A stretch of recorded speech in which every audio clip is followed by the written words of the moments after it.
We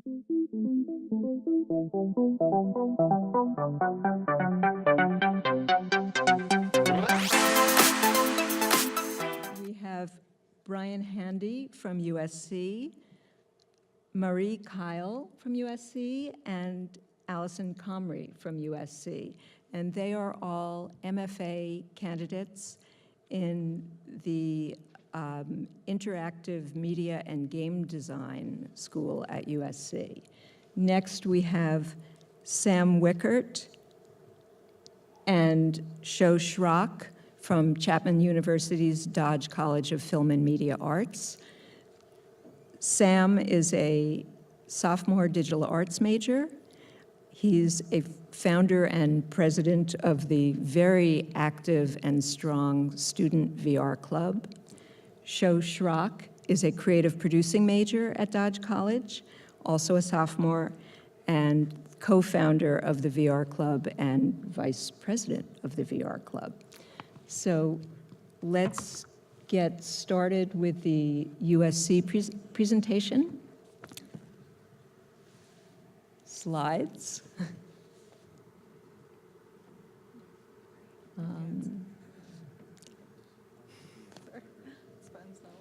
Hello. Can you run the USC slides? There we go. All right, so good morning, everybody. My name is Mary Kyle, and I'm here with Allison and Brian from the Mixed Reality Studio, which is part of the University of Southern California School of Cinematic Arts. All right, so the Mixed Reality Studio is a collaboration between the Institute of Creative Technologies, which you might know from a lot of their projects that they do in virtual reality at the Mixed Realities Lab, as well as with the Graphics Lab at the ICT. But we're a little bit different from the Mixed Realities Lab because we focus on the language of VR or storytelling mechanisms for virtual reality. All right, so my name is Mary Kyle, as I said earlier, and I am a first-year MFA candidate from the Interactive Media and Game Design division at the School of Cinematic Arts. In my undergraduate, I focused on the mass production of virtual reality technology, and then also went in to start the ACM SIGGRAPH chapter at the Florida State University, where I did my undergraduate. And then now I am the vice president of student chapters for ACM SIGGRAPH. And in my master's program, I'm hoping to pursue educational virtual reality and kind of implementing cinematic storytelling elements to educational VR. I guess I'll go next. I'm Brian. I come from a computer science background, and I'm interested in pushing the boundaries of what these interactive mediums are capable of. So VR ended up being a natural fit for that with all that's happening in this space. And I came out of a couple of years of experience programming in the industry, curious to see how we can change and improve things there. Hi, I'm Allison COMRIE. I'm also an MFA at the USC Interactive Media and Games Division, second year. I did my undergrad at Scripps College, a media studies major, more specifically concentrating in digital electronic media. I completed my thesis called The Plight of the Girl Gamer, Deconstructing the Stereotypes of Women in Games. At USC, I'm currently working in the MXR lab and working in the Creative Behavior and Media Center, working on a mixed reality AR, VR experience that will be in the Japanese American Museum. I'm mostly interested in how virtual reality and augmented reality can invoke self-awareness in people, and most specifically how audio can do this, can create immersive experiences to invoke self-awareness. So the Left of Boom initiative is our work from this past summer to try and find both new ways of storytelling to do in VR, unique experiences that you can have out of it, as well as addressing the topic of sexual harassment and how we can make, I will accept this, how we can create an experience in VR that could be doing more positive change. So we initially came in with the prompt on our team of trying to find what that new grammar is for virtual reality and what are these unique experiences in VR, especially for storytelling, that you can't get elsewhere, that you can't have in a traditional video game medium.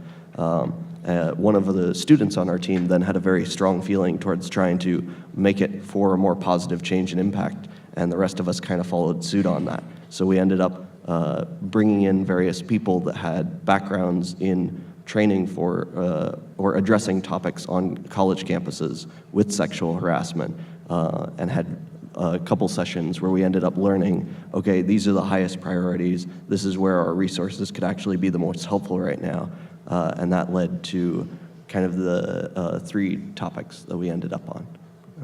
Yeah.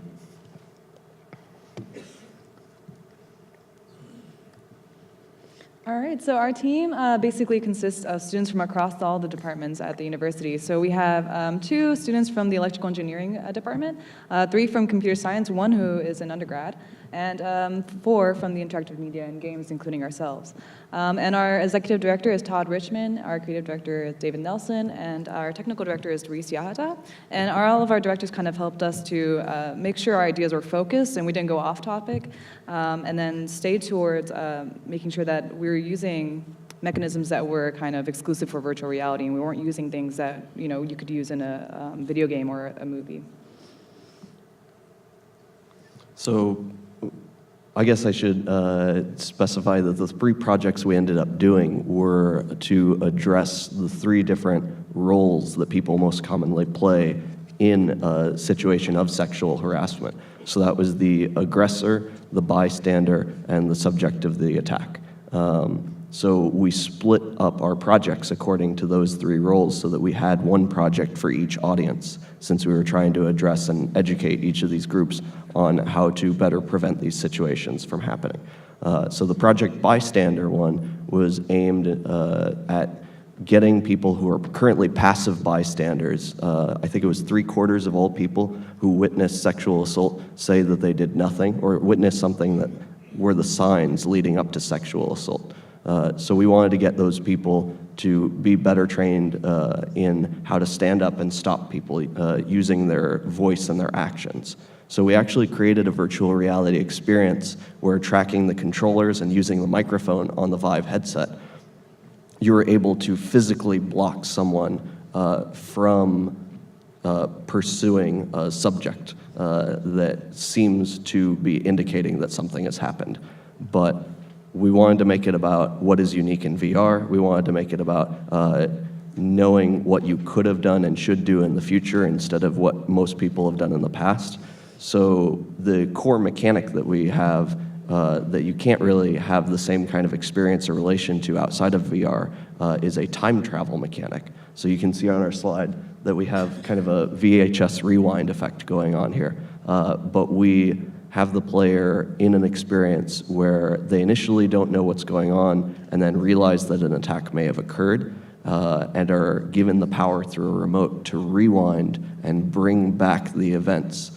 So we scripted out an entire system in Unity as our tool to record all the events that have occurred using code that's similar to networking code, and bring them back so that you can then have an impact and physically stop the person.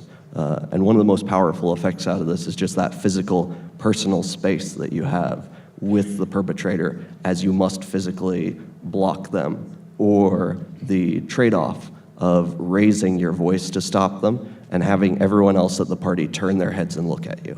Both of these had very strong impacts on people, and generally resonated well in terms of people having a stronger sense of being noticed, or having to do something they might be physically somewhat uncomfortable with in order to stop something that they perceive or that they know as far worse. And our second project, project that we worked on was called Unto, which is a short part of the do unto others as you would have done to you phrase. And this one's tackling the aggressor. So basically, throughout our research, we found that a lot of the aggressors, we had a lot of recordings of aggressors and why they would do or commit the sexual harassment. And a lot of them said that they would objectify the subject and they wouldn't see them as a person anymore. So they weren't able to put themselves in this, the survivor's position. And so for our project Unto, we decided that we would take the mechanic that's kind of exclusive to virtual reality of switching your perspective and have the player play through once and kind of do all their actions as a aggressor and as a full-sized human. And then we would hit a button and then kind of switch their perspective, so they would be a fish. So basically, when you're playing it through the first time, you're tapping on an aquarium, kind of hitting it, putting things inside of the aquarium, and then we switch the perspective, and then you're the fish in the aquarium, and you're having all these things done unto you, but they're kind of amplified. So just to show people kind of how their actions can affect others without them knowing that, having that effect. And then our final project that we had was Me Times 3, which is where that one was tackling survivors. That one's kind of still in development, so we don't have any pictures of that one yet. But that one was basically having a person in the middle of a scene and then having kind of figures come up to it and then being able to block those figures from approaching and choosing which ones come forward, which kind of is a metaphor for setting boundaries inside of like a party atmosphere.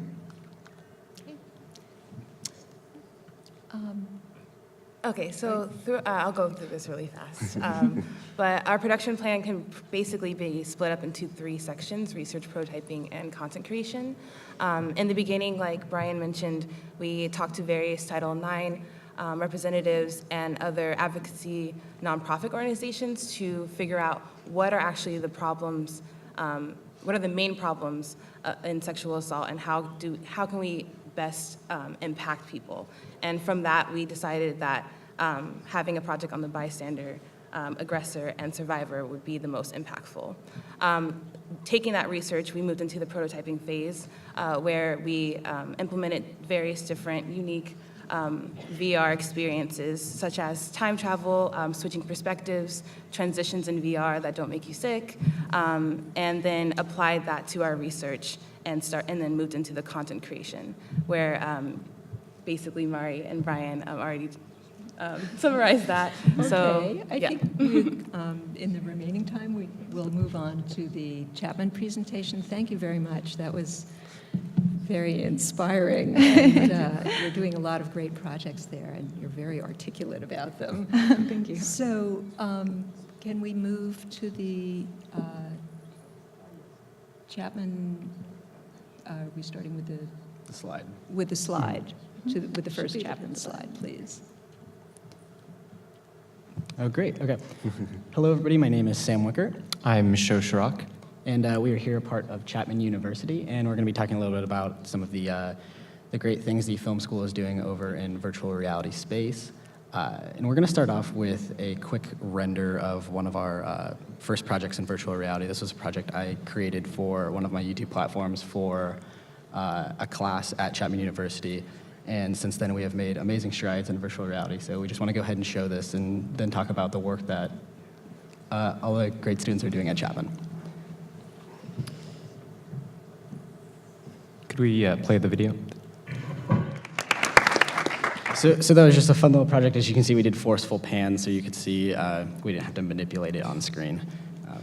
But we can go to the next So slide. I think that was made last winter, and that was one of many projects that Chapman University students have made just in this past year.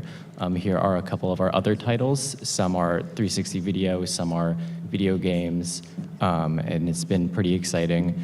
Chapman's very focused on entertainment, so when students started pitching these VR ideas to their peers and faculty, people got into it pretty quickly. If we want to move on. So that brings us to one of our most recent endeavors, which is a project we're working on. It's a 2-part project, which will be a Halloween experience.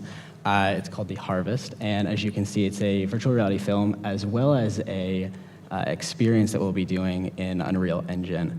And the idea was to make an event that we can really show the power of virtual reality to a group of people at an event that we'll be hosting on the 29th, and the 28th and 29th this month. And we'll be synchronizing headsets and just having a big event for virtual reality. And it was a huge collaboration between the entire film department at Chapman University. So here are some behind-the-scene photos. Again, this was a huge project that students from across disciplines worked on. We had, graduate production designers. We had senior directors of photography, digital arts students, entire digital arts classes working on this project. And we like to think that The Harvest is one of the first projects to really kick off the virtual reality segment of Chapman University. And moving forward, we can also take a quick look at the Unreal virtual experience. So at the event, you will literally be able to walk around this entire barn, and it will be triggered events, and you will have a mission to find certain items in this barn. So it'll be a two-part experience along with the film that we actually shot. Great. And I guess moving forward, after the harvest, the faculty have been working on what's called the Institute of Creative Reality. It's brand new. VR is actually very new at Chapman. It's been unofficially around campus for about a year, and I think officially for even less than that. But we really hope that with projects like the harvest and institutions like that of the Creative Reality and our club, the VR Club, that virtual reality is really going to take off at Chapman, and we'll be able to show even more exciting content next year. I actually want to jump in for a moment and say that much of the progress in VR at Chapman University, we owe a huge debt of thanks to Roy Taylor of AMD, because he came down and spoke at Chapman last year, after which things just started moving forward. Everyone got excited about VR. The students were already into it, but we on the faculty and the administration side were lagging somewhat behind, as tends to be the case with new technology. So Roy, who I had the good fortune to meet at a party a couple of years ago, and he then started bending my ear about how important VR was going to be. He came in and gave a presentation, and several months later, the university began to support us with a grant for the Institute of Creative Reality, an initiative to develop best practices in VR in education. And in fact, Roy was so impressed with Channel Surfer, the short that you just saw, which was shown at his presentation, that he actually offered to fund the harvest and did so. So we are really all here today thanks to AMD and Roy Taylor, Jenny Lindsay, and a whole bunch of other people who work there and who have helped us all along. So What else do we want to say? So that will conclude the presentation. Pardon? So that'll conclude the presentation. We're very excited about the strides that Chapman's making in virtual reality, and we're really excited to see some of the new projects that students will be creating in the years to come. Okay. Any questions from the audience? That I can see you. Okay. We're actually running behind schedule here because we started late, so I think we'll wrap it up here and turn it over to the next group. Thank you very much.